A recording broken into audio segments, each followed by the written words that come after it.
All right, I'm Mark Rutherford. I'm the Libertarian nominee for Indiana Secretary of State. The general election's November 6th, and I'm running hard for that position.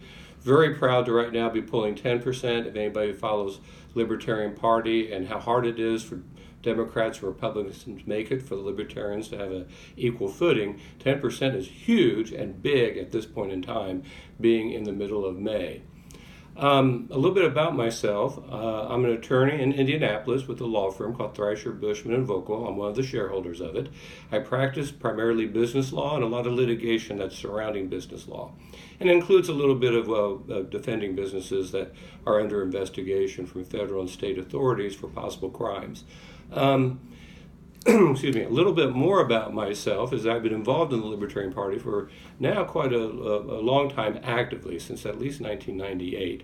And I've been on the Libertarian National Committee. I've been state chair of Indiana from 2000 to 2007, and I've remained active for the last 20 years trying to get libertarians elected. Libertarians generally want you to be able to live your life the way you see fit, as long as you don't hurt other people, physically steal from them, defraud them, don't lie to them. Otherwise, everybody should make their own choices on how they want to live. And government's role, the government's there, and you've got to get involved in government if you're going to slow things down, if you're going to slow the erosion of civil liberties, if you're going to unchange very, very bad laws. Now, one thing is the cannabis laws. I have a pretty simple response about how I feel about cannabis laws. They're ridiculous.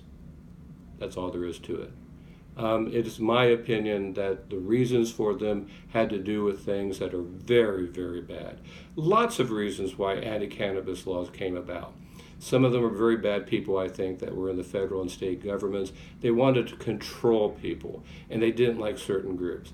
I think a lot of the cannabis laws came about because they were Jim Crow laws, laws to keep people they didn't like, mostly black, mostly African American, musicians, jazz musicians, people associated with them.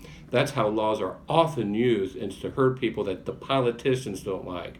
I don't like that. There was also the hippie phase in the 60s, scared some people about that, and that actually added more to the drug laws and to the compounding and worsening of the cannabis laws. So it's a naturally grown product, and if people misuse it and they hurt people because of it physically, or it causes them to lie, which I don't think marijuana necessarily does, in my opinion. But that's different. You're punishing bad behavior. But if there are people who are out there who they enjoy it, that's fine. That's not government's role to tell them yes or no on that. All it does is open up a can of worms, and in my opinion, laws, especially for things like cannabis and hemp and CBD oil, etc., they really divert law enforcement time and energy and resources from things that myself and other libertarians really have a problem with. And that's things like rape and murder, burglary. And burglaries hardly get investigated in the United States anymore. That they have detectives who are good people and they try hard, but they've got way too many burglaries. Most people I talk to about a burglary say, well, they didn't fingerprint my door. Well, they don't have the time or resources to do it because they're putting all that time into stuff that doesn't matter. Doesn't matter.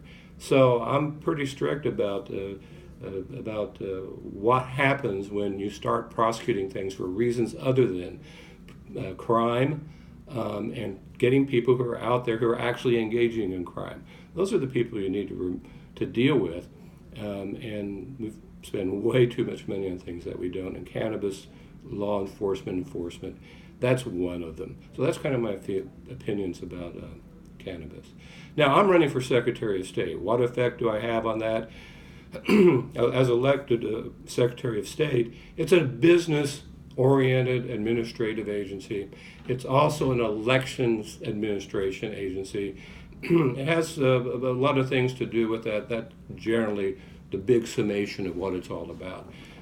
Manages the security laws, manages the campaign finance laws, the election laws, uniform commercial code filings, which are a big important thing about helping businesses not have problems in deciding who has priorities if somebody goes on mortgages, and other things that are out there, liens, so that we have a system where, much like real estate, we have a way to decide who owns what, who is owed what, etc.